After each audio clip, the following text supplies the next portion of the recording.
की पूजा करनी हो, उसकी आराधना करनी हो तो सबसे ज़्यादा महत्व जो होता है वो दीपक का होता है।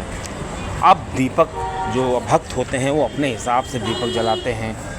कोई दीपक जलाता है मिट्टी का, तो कोई चांदी का, कोई तांबे का, किसी भी तरह का दीपक जलाते हैं। लेकिन किसी भी दीपक को जलाने के लिए उसके शास्त्रों में क्या नियम बताए गए हैं उनका ज्ञान जरूर होना चाहिए। हालांकि अग्नि होनी चाहिए, अग्नि साक्षी होती है कि हमने उस दीपक की, ईश्वर की, अपने इष्ट की आराधना की है। अब दोस्तों आइए जानते हैं कि दीपक के से जुड़े कुछ तत्व। सबसे पहली बात तो आती है कि हम कौन से धातु से, कौन से पदार्थ से बना दीपक हमें प्रयोग करना चाहिए। क्योंकि दीपक का चयन करते समय सबसे पहले वो पदार्थ की आवश्यकता होती है। दोस्तों मेजर टिप्स सिग्नम चैनल में आपका स्वागत है। आपको जानकारी अच्छी लगे तो वीडियो को ज़रूर शेयर करिएगा, चैनल को सब्सक्राइब करिएगा। दोस्तों दीपक जो है अपना अहम स्थान रखता है, और जो व्यक्ति मिट्टी के दीपक का प्रयोग करते हैं, और दीपावली में भी और शुभ अवसरों पर भी मिट्टी के दीपक का प्रयोग किया जाता है, तो ऐसा माना जाता है कि अगर मिट्टी का दीपक का प्रयोग किया जाए सबसे शुद्ध दीपक होता है। लेकिन एक बार प्रयोग करने के बाद उसको दोबारा प्रयोग नहीं करना चाहिए। और अगर हम स्टील का या तांबे का, कांसे का दीपक प्रयोग करते हैं तो उसको हम धो करके यूज़ कर सकते हैं। तो इस प्रकार जो हमें मिट्टी का दीपक है उसको दोबारा नहीं प्रयोग करना चाहिए। दूसरी चीज़ है, स्टील जो है वर्जित है। स्टील का कोई भी शास्त्रों में नहीं मिलता उल्लेख, इसलिए स्टील का दीपक नहीं प्रयोग करना चाहिए। सबसे अच्छा दीपक तांबे और कांसे का दीपक होता है, और उन्हीं दीपक का हमें प्रयोग करना चाहिए। अब दूसरी बात आती है कि दीपक तो हमने चयन कर लिया, अब उसमें जो बत्ती होती है वो कौन सी लगानी चाहिए। अब दोस्तों सबसे शुद्ध बत्ती जो होती है वो गोल बत्ती मानी जाती है। ऐसा भी माना जाता है, हमने शास्त्रों में सुना है, महापुरुषों के मुँह से सुना है कि अगर किसी देवी की आप पूजा कर रहे हैं तो गोल बत्ती ही बहुत ही सर्वश्रेष्ठ होती है। अगर और किसी देवता की पूजा कर रहे हैं तो लंबी बत्ती का प्रयोग कर सकते हैं। लेकिन मेरा ये मानना है कि जब बत्ती हम प्रयोग करें तो केवल गोल ही बत्ती का प्रयोग करें। अगर लंबी बत्ती का प्रयोग करते हैं तो किसी भी दीपक में एक लंबी बत्ती जो लगाते हैं वो उसको एक तरफ से न जलाएं, मतलब दो तरफ से कम जलाना चाहिए अगर लंबी बत्ती का प्रयोग कर रहे हैं। अगर गोल बत्ती का प्रयोग कर रहे हैं तो वो तो बीच में रहती है, उसकी कोई बात नहीं है। अब दोस्तों बारी आती है कि दीपक की बत्ती हमने सेलेक्ट कर ली, उसके बाद किस चीज़ से जलाएं, मतलब दीपक को जलाने के लिए हमें क्या मटेरियल यूज़ करना चाहिए। दोस्तों दीपक जलाने के लिए कड़वा तेल, मतलब सरसों का तेल, तिल्ली का तेल, घी का प्रयोग किया जाता है। लेकिन किसका कहाँ पर प्रयोग करना चाहिए उसके बारे में जानकारी शास्त्रों में क्या बताई गई है। अगर सरसों के तेल का प्रयोग कर रहे हैं तो सरसों का तेल का प्रयोग जो है पीपल के पेड़ के नीचे हमको जलाना हो, शनि महाराज का हमें दीपक जलाना हो तो उसके लिए सबसे अच्छा रहता है। तांत्रिक क्रियाओं के लिए भी इसका प्रयोग करते हैं। लेकिन अगर सामान्य रूप से हम पूजा कर रहे हैं, किसी देवी की पूजा कर रहे हैं, कि लक्ष्मी जी की पूजा कर रहे हैं या श्री दुर्गा जी की पूजा कर रहे हैं, तो घी का दीपक, वो भी शुद्ध देसी घी होना चाहिए गाय का, उससे हमको प्रतिफल अच्छा प्राप्त होता है। दोस्तों इस प्रकार अगर और किसी चीज़ से हम जला रहे हैं तो उसका हमें बहुत अच्छा फल नहीं प्राप्त होगा।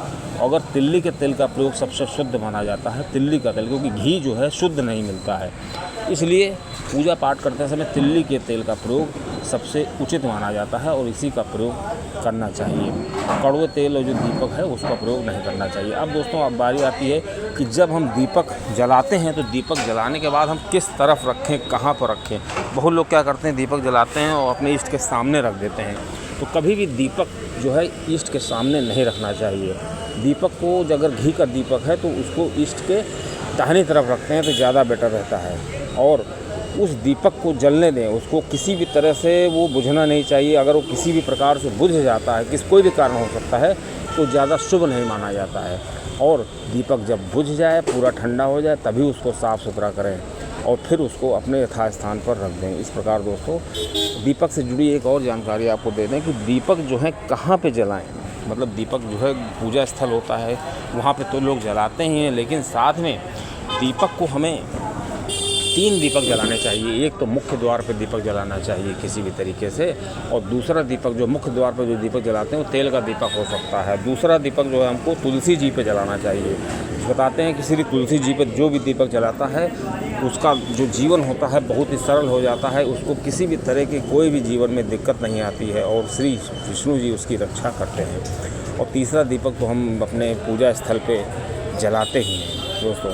इस प्रकार दोस्तों ये भी बताया गया शास्त्रों में कि दीपक जलाने के बाद उसमें हम अगर कुछ चीज़ें डाल देते हैं तो हमारा जो फल है वो बदल जाता है, उस अपने हमारे अनुरूप वो फल देने लगता है। जैसे बताते हैं लौंग डाल करके भी दीपक जलाते हैं, हल्दी डाल के भी दीपक जलाया जाता है, और इस तरह काली मिर्च डाल के भी दीपक जलाया जाता है। उसकी मैंने अलग वीडियो, इस वीडियो में उसको हम इंक्लूड नहीं करते हैं, वीडियो बहुत लंबी हो जाएगी। लेकिन सामान्य रूप से हम दीपक जो है इस तरह से जला सकते हैं। अब दोस्तों जो दीपावली में दीपक का बहुत महत्व है, और उसमें दीपक से ही पूरा जो है कार्यक्रम का आयोजन किया जाता है। और दीपावली में तो लोग दीपक जलाते ही, लेकिन हमें जो है अपने सामान्य पूजा में सामान्य दिनों में भी दीपक जलाना चाहिए, और श्री तुलसी जी के पास दीपक जलाना चाहिए। अब दोस्तों दीपक कब जलाना चाहिए? लोग जब पूजा सुबह करते हैं तो क्या सोचते हैं शाम को भी दीपक जलाना चाहिए। तो दोस्तों दीपक का महत्व जो है सुबह और शाम दोनों समय है। सुबह भी दीपक जलाना चाहिए और शाम को भी दीपक जलाना चाहिए, जिससे कि हमको ईश्वर की अच्छी कृपा प्राप्त हो सके। अब दोस्तों दीपक जलाने के समय अक्सर देखा है शाम के दीपक में अक्सर लोगों में देखा जाता है सो अपना काम निपटाते रहते हैं, और उनको ये चिंता नहीं रहती कि हमें दीपक जलाना, वो सोचते हैं जला लेंगे, और अंधेरा होने का इंतज़ार करते हैं। बहुत लोग तो अंधेरा होने के बाद दीपक जलाते हैं, लेकिन ऐसा नहीं करना चाहिए। दीपक जलाने का सबसे शुद्ध समय होता है जैसे ही सूर्य अस्त हो। सूर्य अस्त होने के 15 मिनट में आप दीपक जला लीजिए, मतलब सूर्य अस्त जो गोधूली बेला होती है उसमें दीपक जलाना सबसे श्रेयकर होता है, और वो बहुत ही अच्छा प्रतिफल देता है। इस प्रकार दोस्तों ऐसा दीपक जो होता है बहुत ही ज़्यादा महत्वपूर्ण होता है। और सुबह के समय जो हम दीपक जलाते हैं पूजा के समय, वो हमें सूर्यास्त के 2-2.5 घंटे तक हमें पूजा कर लेनी चाहिए, दीपक हमको जला देना चाहिए। और यहाँ तक संभव हो कि दीपक जो है पूजा स्थल पर अगर अखंड दीपक जलाएं तो वो ज़्यादा ईश्वर की कृपा को हमको बहुत करीब ले आता है और हमें ईश्वर से जोड़ देता है। इस प्रकार ये व्यवस्था करनी चाहिए, अगर संभव हो तो एक अखंड दीपक ज्योति जलाना चाहिए।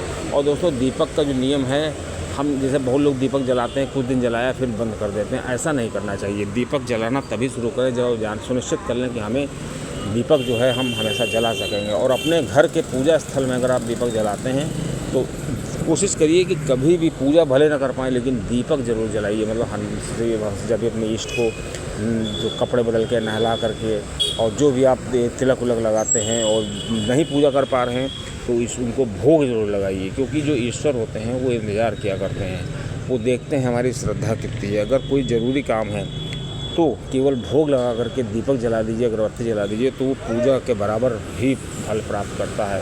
और इस प्रकार चारों दिशाओं से कृपा प्राप्त करने के लिए हमको यम का दीपक भी जला सकते हैं, जो कि दीपावली में जलाया जाता है। उसमें चारों दिशाओं में चारों तरफ बत्तियाँ होती हैं। ऐसा दीपक भी हमको पीपल के नीचे भी जलाना चाहिए और अपने घर के पास भी जलाना चाहिए। इससे चारों दिशाओं से हमारी रक्षा होती है। और चौरमुखी दीपक जो होता है इसका बहुत ही ज़्यादा महत्व है। अब दोस्तों इस प्रकार जो दीपक हैं वो हमारे पूजा पाठ का एक अभिन्न अंग होता है। और इन नियमों के, और दोस्तों दीपक जो है अक्सर लोग ऐसे रख देते हैं, दीपक को रखते समय उसके नीचे थोड़ा अन्न भी रखना चाहिए, जैसे मतलब कुमकुम लगा करके, या पीले चावल हैं, अगर हम देवी लक्ष्मी जी की पूजा कर रहे हैं तो चावल में थोड़ा सा हल्दी मिला देते हैं तब रखते हैं। लौंग हो, चावल तो ज़रूर रखना चाहिए, ऐसे दीपक नहीं रखना चाहिए कि ऐसे ज़मीन पर रख दिया है।